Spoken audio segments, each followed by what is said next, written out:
Murder করাবো চল, জেনা চল, মদ গাঁজা চুরি নারী হাঁড়ি তাড়ি জাইয়া আন্ডারপ্যান্ট সব। ভাইরা আমার বাবাদিরা, যা বলছে আল্লাহ সব রাজি। বর্তমান মেয়েরা আন্ডারপ্যান্ট পরে ঘুরছে, 22 বছরের মেয়ে আন্ডারপ্যান্ট পরে ঘুরছে।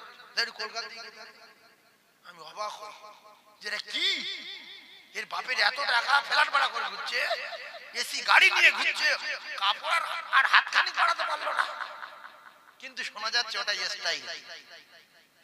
এখনকার পুরুষদের যদি বলা হয় যে আন্ডারপ্যান্ট পরে একটুখানি কাশ্মীরতে ঘুরে এসো, বলবে নাও যাও না, লোকে খারাপ বলবে। পুরুষ এরকম পুরুষ আসে না। আমি যদি আপনাদের কারোর বলি যে কাকা শুধু আন্ডারপ্যান্ট পরে একটুখানি এই লাউহাটি যান, বলবো না, ভিক করে খাবো, তার ওই কাজ করতে পারবো না। কিন্তু অনেক মেয়ে দেখবেন লাউহাটি গুলো দেখতে পাবে হাফ প্যান্ট পরে, বগল কাটা গেঞ্জি গায়ে দিয়ে কোনো পুরুষ বাজারে যেতে চায় যে না, মান সম্মান লাগে। আর অনেকে শুধু গেঞ্জি গায়ে দিয়ে, কেন পুরুষ মানুষ খালি গায়ে বাইরে বাইরে তো লজ্জা লাগে। মেয়ে ছেলে এক্সাইজ গেঞ্জি গায়ে দিয়ে আন্ডারপ্যান্ট পরে তুফানের মতো ঘুরছে, সিগারেট। তুমি কি পাস? ওই বিয়ে পাস। সিগারেট খাও কেন? এটা স্টাইল। তুমি ওই জ্ঞান অর্জন করেছো বিয়ে পাস করে, পুরুষ লোকের সামনে সিগারেট খেতে হবে। এরা মেয়ে চোখে পড়েছে কি আপনাদের? হ্যাঁ, কলকাতার লোক আপনারা, যাই লোক না, চোখে পড়বেই পড়বে, বুঝলেন? আমি বড় কষ্ট পাই মাঝে মাঝে, ইঞ্জিন ভ্যান পিছনে যাচ্ছি টুকটুক করে সরু রাস্তা, দেখি ধোঁয়া উঠছে, দেখছি সব কটা মেয়ে ছেলে ধোঁয়া ওড়ে কথা, দেখছি 3-4 জন সিগারেট। আল্লাহ হেফাজত করুন। আরো আরো যত দিন আগিয়ে যাবে তত আরো বিপজ্জনক সিন আপনাদের চোখের সামনে আসে। এই মুসলমান পাড়ার মেয়েগুলো দেখবেন আগে এরকম জলসায় বিহাল কি অবস্থায় চলতো না, এখন যেরকম চলছে। আল হায়াউ শুবাতুন মিনাল ঈমান। লজ্জা শরম কিসের অঙ্গ? জোরে বলেন। ঈমানের অঙ্গ। ঈমান আমরা বুঝি, জান্নাত জাহান্নাম আমরা বুঝি, নেকি পাপ আমরা বুঝি। তাই যারা বোঝে না ওদের তো কিচ্ছু নাই। তো মুসলমান পাড়ায় জন্ম নিয়ে মুসলমানের মেয়েরা লেখাপড়া শিখে, এদের কি একটু জ্ঞান নেই? ছি ছি ছি ছি ছি। দুলাভার ঘাট ধরে ঘুরছে লোকের সামনে জলসায়, চাচতোবার ঘাট ধরে ঘুরছে, আর শুধু ধাক্কা মারছে, এই হেঁটে যাচ্ছে, এ ধাক্কা মারছে, ও ধাক্কা মারছে, এ ধাক্কা মারছে, কেন এরকম করছিস কেন তোরা? এই রাস্তায় হচ্ছে না, হয় না? এইগুলো জলসা কমিটির দায়িত্ব, এদের গুনাহ হবে, প্রচন্ড গুনাহ হবে। যাই করছি ওরকম ধাক্কা মারছি কেন? ছাড় ছাড় ছাড়, খাবো না, গুণা করতে। এরপরে ঘাড়ে হাত ধরেছিস কেন? দাঁত পেটের উপর ঢুকে বাড়ি, তুই কাজ জামাই ঢুকুন লোকের জামাই। ও শ্বশুর শুনলে খুশি হবে যে মারতে পারিনি, বিয়া দেবে। তোর শালি তুই ঘাট ধরে রাস্তায় ঘুরছিস কেন? এই মুখ্য, এটা কি শরিয়াতে জায়েজ? আল্লাহ বলেন তা'মুরুনা বিল মা'রুফি ওয়া তানহাউনা আনিল মুনকার ওয়া তু'মিনুনা বিল্লাহ। যদি জলসা কমিটির কোন লোক ওই ঘাট ধরে ঘোরা আর হাত ধরে ঘোরা আর মাঝে মাঝে ধাক্কা মারছে, এইরকম ধাক্কা মারছে, এইগুলো দেখার পরে যদি নিষেধ করে কোচি এই রকম করো না, মেয়ে ছেলে ঘাড়ে হাত দিয়ে ঘুরো না, আরো 5টা মেয়ে আছে দেখলে ওরা মনে কষ্ট পাবে, তুমি ছেড়ে দাও আর না চলে যাও, আর যদি না যাও তার থব না গুঁড়ো হয়ে যাবে। রাসূলুল্লাহ বললেন প্রথমে মুখে বলো, যদি না শোনে তারপরে যদি মনে করো আমাদের ক্ষমতা আছে ওইভাবে ঘুষি চালাও, ঘুষি চালাও, আর না রড চালাও, না কঞ্চির বাড়ি কাটো, কুচে দাও, ওয়াজালিকা দাফুল ঈমান। আর যদি ভয় লাগে তাহলে ওদের দেখে ঘৃণা করো। তাহলে আপনি যখন ওই মেয়েগুলো নিষেধ করবেন, আল্লাহর কসম আপনার প্রত্যেক কথার বিনিময়ে 10টা করে নেকি হবে। যদি ওরা না শোনে, শুনলে যা নেকি হবে সব আপনার নামায় আমলে লেখা হবে। সেই জন্য শুধু জলসাই কেন, গ্রামে সাইকেল নিয়ে যাচ্ছেন আসছেন, ওই রকম ঘাট ধরে ধরে আসছে দেখছেন, সাইকেল নিয়ে দাঁড় করাবেন, এই গেছে ঘাট ধরিস কেন? কে তো? আমার স্ত্রী। স্ত্রীটা বাড়ি যা, এখানে করছি কেন? ও জীবনে কোনো জায়গায় ঘাট ধরবে যেন সেবারে ফেরাই লেলো। আর অনেক স্ত্রী আছে আপনাদের গ্রামে, আপনাদের স্ত্রী আছে কই রাস্তা বেরিয়ে এমনি জলসা না, কিচ্ছু না, কোনো মেলা না, কিচ্ছু না, শুধু হাত ধরে যান দেন, বলবে হাত ছেড়ে দাও, লোকজনের চারদিকে হাত ধরে ছেড়ে দাও, বলবো আমি তোমার স্বামী। তো স্বামী, স্বামী তো কি হয়, স্বামী লোকের সামনে হাত ধরে, ছাড়ো, যা হয় রাত্রিবেলা হাত ধরবে। এমন আল্লাহর মানে কি বলবো, আল্লাহ বিশ্বাসী, কোরআন বিশ্বাসী এমন নারী আছে, এমন মুমিনা নারী আছে, রাস্তায় নিজের স্বামীর হাতে হাত দিয়ে হেঁটে যেতে চায় না, আছে না? শুধু বলবে হাত ছেড়ে দাও, লোকে খারাপ বলবে। ঈমানদার নারী, আল্লাহওয়ালা নারী, আল্লাহওয়ালী নারী, আর এর গায়ে স্বামী না, কেউ না, উতি ধরে ঘুরতেছে, আবার ঘাড় ধরছে। ছি ছি ছি ছি, হ্যাঁ, আল্লাহ এদের সঠিক জ্ঞান দেন, বলেন আমিন। তাহলে রাস্তাঘাটে যেখানে দেখবেন সম্মানের সঙ্গে নিষেধ করবেন প্রথমে, যে বাবু ছেড়ে দাও, লোকজন চলছে, লজ্জা শরমের ব্যাপার আছে, ছাড়ো। যদি ও গো দেখায় যে আমি ধরে ঘুরছি, তোর বাবার কি, আর সেই সময় যদি আপনার ক্ষমতা থাকে হাদিস অনুযায়ী লাঠি করে, আর দেখছেন আমার ক্ষমতা নেই, আর বাবু বলেছি, বাবু যদি কিছু খারাপ বলি তো মাফ করে দিও, আমি চলে যাচ্ছি, কারণ আমি নিম্ন স্তরের ঈমানদার, আমার ওখানে পাওয়ার দেখানো যাবে না, দেখাতে গেলে আমার মার খেতে হবে। হালকা করে টাচ দিলাম, ওভার টাচ দিল, আমার ক্ষমতা নেই, আমি দুর্বল ঈমানদার, আমি চলে আসলাম। আর যদি আপনার 20টা ভাই থাকে, 50টা লোক থাকে, আপনার পাড়ায় হয়, আপনার 10টা ছেলে থাকে, তাহলে আপনার সাহস আছে তো? আপনি হাদিস অনুযায়ী, কোরআন অনুযায়ী প্রথমে বললেন তা'মুরুনা বিল মারুফ ওয়া তানহাউনা আনিল মুনকার ওয়া তু'মিনুনা বিল্লাহ, সৎ কাজের আদেশ আর অসৎ কাজের নিষেধ। এটা অসৎ কাজ হচ্ছে না, সৎ কাজ হচ্ছে, ওই ঘাট ধরে ঘুরছে অসৎ কাজ। তাহলে আপনি অসৎ কাজে নিষেধ করতে গিয়েছেন, ফুলফুল ঈমানদার। তখন বলছে আমি ঘাট ধরি, কান ধরি, এখানে বসে গল্প করি গলায় হাত দিয়ে, তোর কি, চল। তখন যদি আপনি মনে করেন যে আমি পারবো, আমার 10টা ছেলে আছে, আমার গ্রামের 5টা লোক আমার ঘরে আছে, গ্রামবাসীর এক্ষুনি আসলে এর মারিবে, তাহলে এর চামড়া উড়ে দিতে হবে, ওইভাবে ঝাড়ো মার। যদি কলকাতায় হয়, বলার পরে যদি ঠকে যান যে বাবু ঠিক আছে চালিয়ে যাও বাবু, বললাম ভালোর জন্য, ঠিক আছে আমি গেলাম, তাহলে ওখানে ওদেরকে ঘৃণা করে রাসূল বলছে চলে এসো, এটা নিম্নমানের ঈমানদারের পরিচয়। সেজন্য জলসায় যদি কোনো ভাবি, কোনো বোন, কোনো বেটি, সোনার মানিকেরা এদিক ওদিক টার্গেট নিয়ে ঘুরতে থাকো, এখনো সময় আছে। ভালো বংশের মেয়ে হিসাবে, যোগ্য বাপের যোগ্য বেটি হিসাবে, শিক্ষিতা নারী হিসাবে সসম্মানে তোমাদের বসার জায়গায় তোমরা বসে যাও। উল্টো পাল্টা করলে জলসায় লোকজন কম আসবে, তোমাদের শরীরের বিরাট পাওয়া, সেই জন্য আল্লাহ তোমাদের শরীরটা ঢেকে রাখা ফরজ করে দিয়েছে। সেই জন্য উল্টো পাল্টা ভাবে পোশাক পরে বাজারে ফালতু নোংরা টার্গেট নিয়ে না ঘুরে ভালো জায়গায় বসে যাও। আর যদি বিহারা বংশের মেয়ে হয়ে থাকো, জলসা যদি না শোনো, তাহলে সোজা বাড়ি চলে যাও। কথা পাচ্ছেন না? অনেক মেয়ে আসে একদম জলসায় বসবে না, পাকে পাকে পাকে পাকে পাকে পাকে চলে যাবে। সুতরাং পাক না খেয়ে বাড়ি চলে যাও। আমার কলিজার টুকরা ভাই, একবার উচ্চ স্বরে দরুদ আল্লাহুম্মা জোরে সাল্লি আলা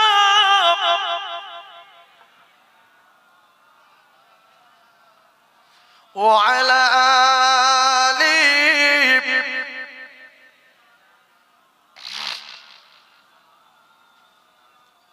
ওগো কাজ করিতে গেলেন নবী, ও নবী খাদিজা বিবির বাড়িতে, আর নবীর প্রেমে মগ্ন হলো পরকালের আশাতে।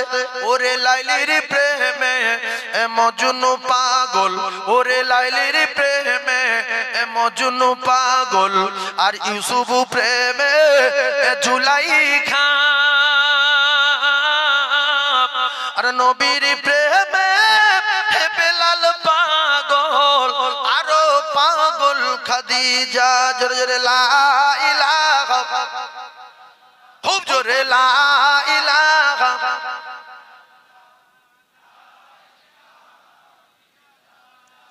লা ইলাহা ইল্লাল্লাহু মুহাম্মাদুর মুহাম্মাদুর রাসূলুল্লাহ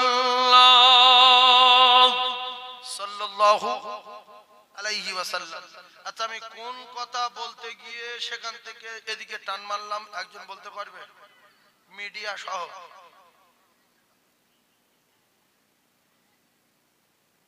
ইবলিস কি? জি,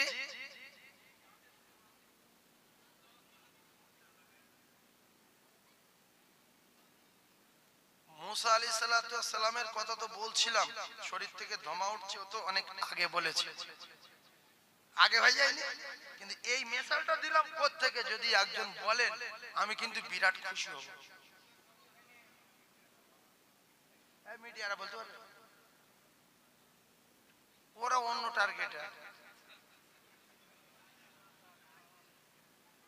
এক মসজিদ লোক এশার নামাজ 3 রাকাত পড়িয়েছে, ইমাম সাহেব পড়িয়ে সালাম ফিরিয়ে দিয়েছে, মনে করছে যে 7:10 জামাত হলো, 13 হয়েছে, 4 রাকাত নামাজ হয়ে গেছে। হ্যাঁ বাবা, তোমরা কিছু বুঝতে পেরেছো? বলছে না, আমরা অন্য ধানে আছি। আমরা ইস, এক মসজিদ লোক অন্য ধানে, টোটাল জলসার লোক অন্য ধানে। একজন মনে করে দেখে না,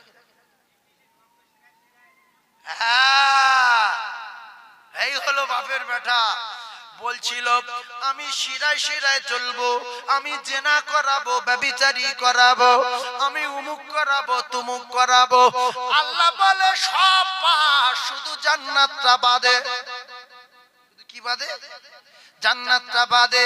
আর আমি বিস্তারিত বলতে যাব না। ও কলিজার টুকরা ভাইয়েরা, জেনা করি, চুরি করি, অন্যায় করি, ডাকাতি করি, চিটিং করি, পৃথিবীর কেউ না জানে, আমার আল্লাহ জানে রে সোনা। আল্লাহ চোখে সবকিছু ধরা আছে। ইন্নাল্লাহা সামিউম বাসীর। জোরে বলুন সুবহানাল্লাহ, আরো জোরে বলুন সুবহানাল্লাহ। তাহলে ইবলিস কেঁদেছিল সবচেয়ে বেশি তার জীবনে কোন জায়গায়? রাসূলুল্লাহ আসার ওই রাতে 11 রবিউল আউয়াল দিনগত রাতের বেলা কেঁদেছিল। কারণ সমস্ত আসন ওলাদের আসন যখন উল্টে গেল, ইবলিসের আসন উল্টে গেল। গেলে ও ভাবছে যে আমার আসন উল্টে যায়, কি হয়েছে দুনিয়ায়? চা করে এদিকে একবার ঘুরে, শা করে ওদিকে একবার গিয়ে, ফা করে ওদিকে গিয়ে এসে দেখছে যে কোরাই বংশে কিছু একটা ঘটলে ঘটতে পারে। আবু কোবায়েস পাহাড়ের ঢালে রাসূলুল্লাহর বাড়ি। ও বেঈমান এসে আবু কোবায়েসের ঢালে চুপ করে বসে দেখছে যে আমেনার ঘরে নূরের তাজাল্লির একটা রোশনি জ্বলছে। আর কিতাবে লেখা রাসূলুল্লাহ প্রসব করার সঙ্গে সঙ্গে আমেনা রাসূলুল্লাহ শরীরে নূরের তাজাল্লির কথা কি বর্ণনা দেবে। আমেনা নিজেই বলছে যে শাম সিরিয়ার বড় বড় প্রাসাদগুলো আমি আমার সোনার মানিকের নূরের রোশনিতে দেখতে পেয়েছিলাম। জোরে বলে, আরো জোরে বলে। তো সেই জ্যোতি দেখে ওর একদম বিশ্বাস হয়ে গেছে যে দোজাহানের বাচ্চার আগমন হয়েছে। সেই জন্য আমার আসন উল্টে গেছে। এই জন্য যত চেয়ারওয়ালা আসনওয়ালা সব পড়ে গেল, একটা আসন থাকবে, সেটা দোজাহানের বাদশার আসন। আর কোন নবী আসবে না, আর কোন পয়গম্বর আসবে না। শেষ নবী, আখির জামানার নবী, तमाम পৃথিবীর বাদশা না, সাত আসমান জমিনের বাদশা, দোজাহানের বাদশা। ওরে এমন নবী দুনিয়াতে হয়নি আর হবে না। ওরে এমন নবী দুনিয়াতে হয়নি আর হবে না। আর তুলনা তো দূরের কথা, নবীর ছায়া মেলে না। ধন্য গো মা আমিনা, ও মা তুমি নবীর মা। আর এমন ছেলে রাখলে পেটে, ও মা জোড়া মেলে না। জোরে বলো, আমার নবীর জোড়া আছে? আমার নবীর জোড়া নাই, কিন্তু আমার নবীর মায়ের কি জোড়া আছে। অনেক অনেক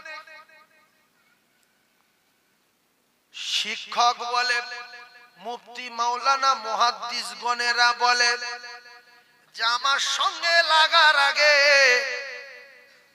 আমার ছাত্র সঙ্গে লাগ, এরকম বলে না, বলে না? এনায়েতুল্লাহ আব্বাসী, মুফতি মাওলানা এনায়েতুল্লাহ আব্বাসী হুজুর কোথায় বাড়ি বলেন তো? বাংলাদেশ। বহু ফতোয়া ফারা জুমুক তুমুক হেন তেন হুজুর বলেন যে যত রকমের মশলা আছে ফতোয়া আছে তো যত জ্ঞানে যা কিছু আছে তুই সব রকম প্রশ্ন সব ভাষায় আমার সঙ্গে করতে পারিস। আল্লাহ ক্ষমতা দিয়েছে না দেয়? তোর যত জ্ঞান আছে তুই সব জ্ঞানে আর সব ভাষায় সব প্রশ্ন আমার সঙ্গে কর। আর যারা খুব তেক্ত বৃত্ত করে বলে আমার সঙ্গে লাগিনি, প্রথম আমার ছাত্রের সঙ্গে লেগে যায়। কথা বুঝতে পারছি, আমার সঙ্গে লাগবি কি আমার ছাত্রের সঙ্গে লাগ। তো নবীর বলবি নবী মাটি, নবী নুন না, নবী কিচ্ছু না। কিছু মুখ্য আছে নবী যদি বিউজ্জতি করতে পারে এ খুব খুশি হয়। কারণ নবীর পিছনে লাগা কেন?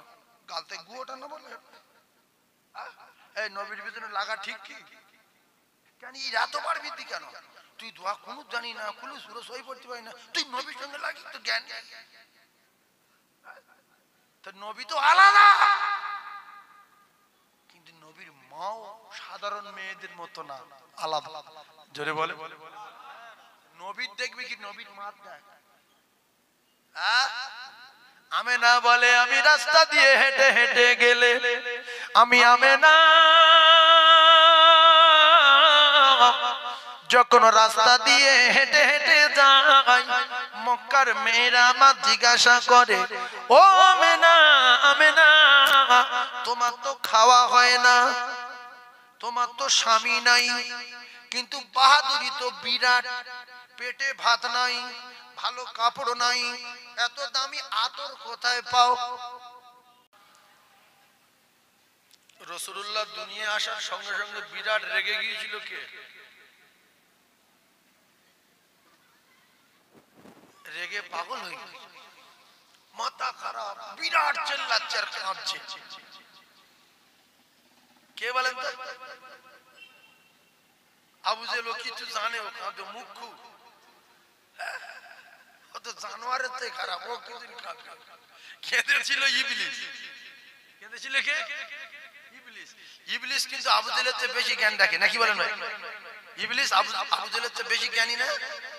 তো আবু জেহেলের জন্ম কবে আর ইবলিস জান্নাত জাহান্নাম সব দেখেছে। আর আমাদের নবী আসার পরে ও কাঁদছিল কেন? যে আজ জেনা চলবে না, মার্ডার চলবে না, আর পুজো চলবে না, উল্টো পাল্টা কাজ চলবে না, সুদ চলবে না, মদ চলবে না, সব শেষ, আমার হাত পা পড়ে গেছে।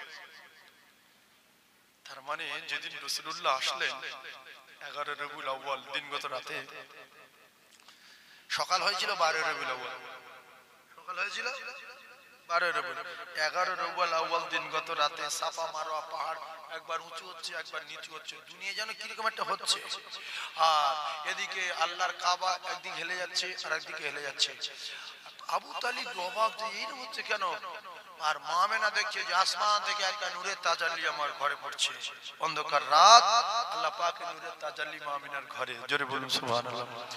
এরপরে যখন রাসূলুল্লাহর প্রসবের রাতে, ওই রাতে তামাম পৃথিবীর জমিনে যত বড় বড় মস্তান ছিল, যত বড় বড় চেয়ারওয়ালা ছিল, আসনওয়ালা ছিল, কুরসিওয়ালা ছিল, সবার আসন আর কুরসি সব উল্টে পড়ে যাচ্ছে আপনি আপনি। মানে হচ্ছে যে পৃথিবীর আর কোনো আসনওয়ালার দরকার নাই। এ নবী পাড়ার নবী না, গ্রামের নবী না, এ পাড়ায় একটা নবী, ও পাড়ায় একটা নবী, ও গ্রামে একটা নবী, এ গ্রামে একটা নবী। আমার নবী কোন গ্রামের নবী?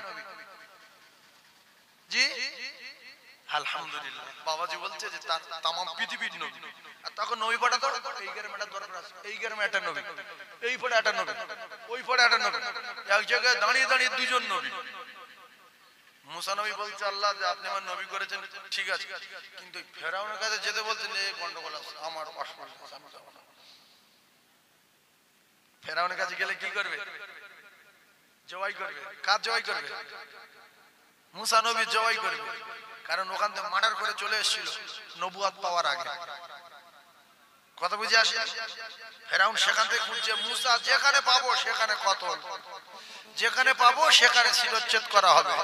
তো মুসা নবী বলছে আল্লাহ ওই ফেরাউনের কাছে গেলে গন্ডগোল আছে, ওখানে অসুবিধা বলছে আমি তোমার নবুয়ত দিয়েছি কোহে তুরে। কোথায় নবুয়ত? কোহে তুরে মানে তুর পাহাড়ে। আর আমি তোমার অর্ডার দেবো যেখানে তুমি সেখানে। আর তোমার কাছে তো এই মুজিজা আছে, তোমার লাঠি। তোমার যত বিপদ আসবে লাঠি বলবে, লাঠি সব লাইন ধরে আনতে বলে ধরে আনবে, ফেটে দিতে বলে ফেটে দেবে, মেরে দিতে বলে মেরে দেবে। কথা বুঝতে পারি? সেই মুজিজার লাঠি মুসা নবীর কাছে আছে না নাই? আছে।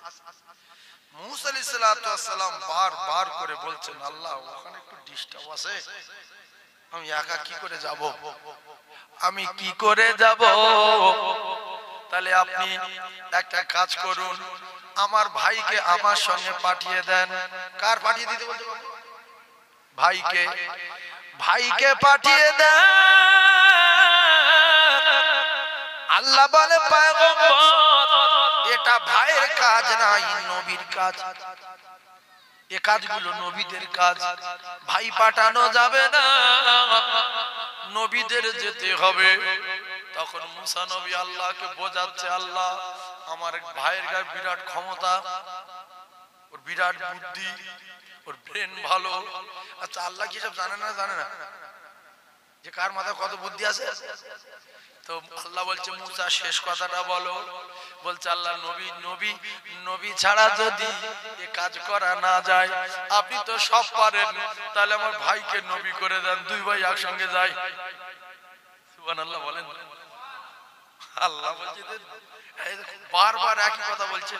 আল্লাহ পাক বললেন যাও, তুমি খুশি তোমার এই শক্তিশালী ভাইয়ের সঙ্গে করে নিয়ে গেলে? বলছে আল্লাহ আর কোনো অসুবিধা নেই, আমি ফেরাউনের কাছে যাব। তা বলছে যাও, আমি হারুনকেও নবুয়ত দিয়ে দিলাম। জোরে বলুন সুবহানাল্লাহ, আরো জোরে বলুন। ভাইরা আমার এই কথাটা হঠাৎ বলার কারণ হলো আল্লাহ নবী ওই রকম একটা জেলার নবী না, একটা রাজ্যের নবী না, একটা দেশের নবী না, কোন গ্রামের কোন পাড়ার নবী না। আমার নবী সাত আসমান জমিনের নবী, আমার নবী ইহকাল পরকালের নবী, আমার নবী দুই জায়গার নবী, এ জাহানের নবী সে জাহানের নবী। ক জায়গার নবী? দুই জায়গার নবী। আর বাচ্চা ক জায়গার? দো জাহানের বাদশা। সেটা কাদের নবী? আমাদের নবী। আমরা খুশি না বেজার? এই কথা অনেকে বুঝতে পারে না, তাই খুশি হয় না। নবী আমাদের নবী। আমরা যতক্ষণ না জান্নাতে পা রাখবো, পৃথিবীর কোন নবীর উম্মত আল্লাহর জান্নাতে কদম রাখতে পারবে না। সে আমাদের দলের লোক। তিনি হলেন সিদ্দিক আকবর রাদিয়াল্লাহু তাআলা আনহু। জোরে বলুন সুবহানাল্লাহ। আবু বকর সিদ্দিক রাদিয়াল্লাহু তাআলা আনহু আমাদের নবীর উম্মত। আর এত পাওয়ার, পুরো পৃথিবী যত নবীর উম্মত আছে সবার ঈমান একদিকে, আর আমাদের সবার একদিকে, আর আবু বকর সিদ্দিকের একার একদিকে। তো আবু বকর সিদ্দিকের ঈমানের পাল্লা ভারী। জোরে বলুন সুবহানাল্লাহ। ভাইজান আমার বাবাজিরা, কথাগুলো বোঝার চেষ্টা করো। আল্লাহ নবী দিন ও দুনিয়ার বাদশাহ, আকায়ে নামদার, তাজদারে মদিনাকে আমার আল্লাহ সেদিনে পাওয়ার দেবেন। কারণ আমার নবীর কান্না আমার আল্লাহ সহ্য করতে পারেন না। দুনিয়ায় আল্লাহর নবী কাঁদলে আমার আল্লাহ সহ্য করতে পারতেন না। আল্লাহর নবীকে কাঁদতে দেবেন না বলে কিতাবে লেখা আমার আল্লাহর দোস্তকে আল্লাহ মাকামে মাহমুদ দিয়েছেন। আমার আল্লাহর দোস্তকে আমার আল্লাহ হাউস কাউসারের মালিক বানিয়েছেন। কিতাবে লেখা গেলাসের কোনো সংখ্যা নাই। কিতাবে লেখা রাসূলুল্লাহ হাউস কাউসারের কাছে চেয়ারের উপরে বসবে, আর চারিদিকে কোটি কোটি কোটি কোটি কোটি কোটি গেলাস থাকবে। কত কোটি সংখ্যা দেওয়া নাই রে সোনা। ওই গেলাস ধরে আর উম্মতের পানি পান করালে কলিজা ঠান্ডা হবে, পানির পিপাসা আর লাগবে না। জোরে বলো। আর জীবদ্দশায় আজ কিয়ামত পর্যন্ত যদি কেউ রাসূলুল্লাহকে একবার চোখে দেখতে পায়, স্বপ্নে যোগে হলো, আল্লাহ রাসূল জানান তার কোনোদিন জাহান্নামে যেতে হবে না। জোরে বলো। আচ্ছা আপনারা এটা খুব কড়া করে একটা প্রেম করেন দিন নবীর সাথে, রাস্তায় যেতে যেতে নবী, মাঠে কাজ করতে করতে নবী, মসজিদে এসে নবী, দরুদ পড়েন, নবী নবী করে কাঁদেন। আর যে যার টার্গেট লাই 2-1 বছরের মধ্যে 2-4 মাস 6 মাস 8 বছর 10 বছরের ভিতরে তার টার্গেট পূরণ হয়ে যায়। আপনি ভ্যানওয়ালা পাকা বাড়ি করবো বলে টার্গেট লান দুতলা প্যারিস পুটি মার্বেল, ঠিক দেখবেন আপনার হয়ে গেছে।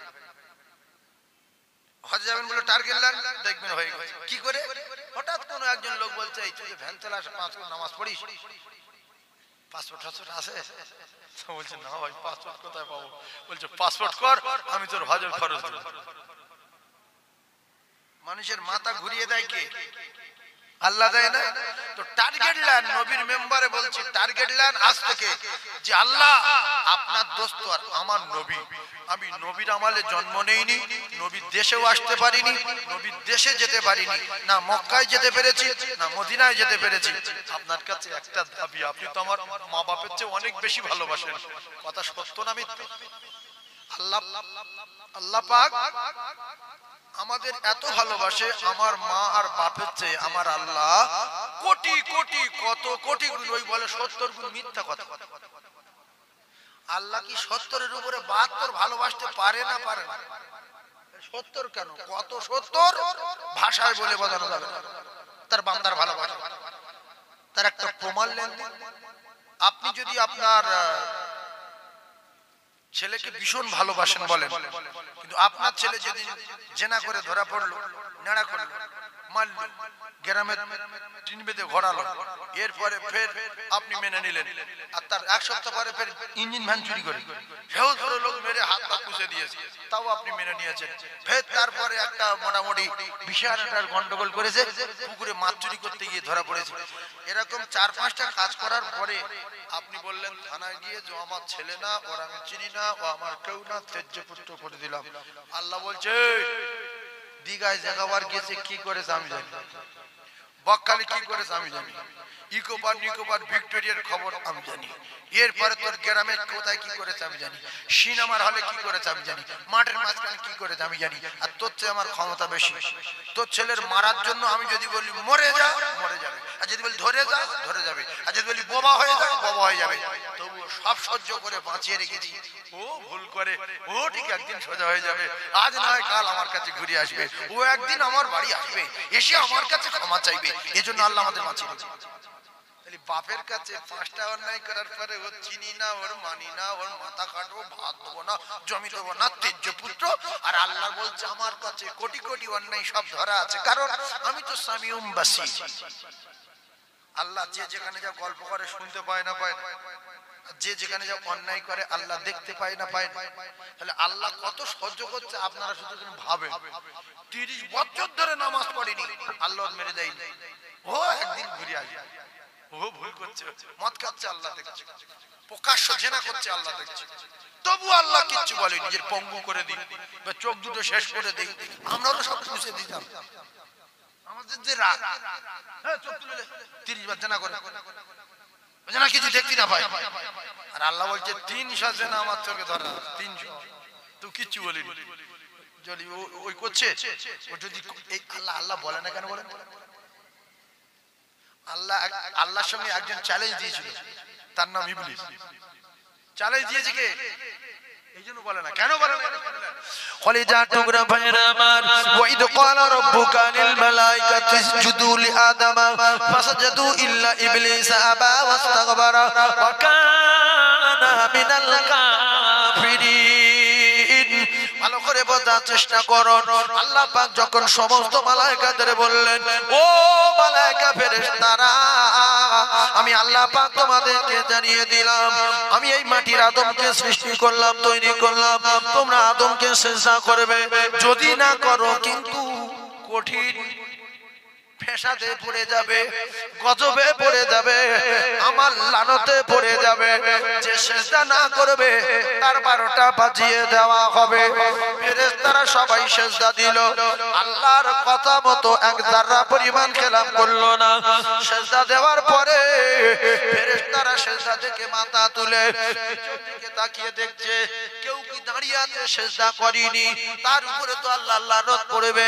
তাকিয়ে দেখে আমাদের রাজা, আমাদের বাদশা, আমাদের পান্ডা, আমাদের নেতা, আমাদের লিডারের মাথায় বাজ পড়েছে।